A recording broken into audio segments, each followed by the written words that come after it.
মাঝে মা বাবা, তারা হলেন সেরা কাবা।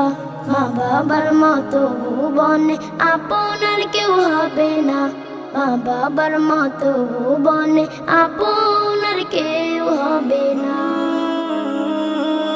যার মা নাই সে বুঝে মমতা, যার বাবা নাই সে বুঝে ক্ষমতা।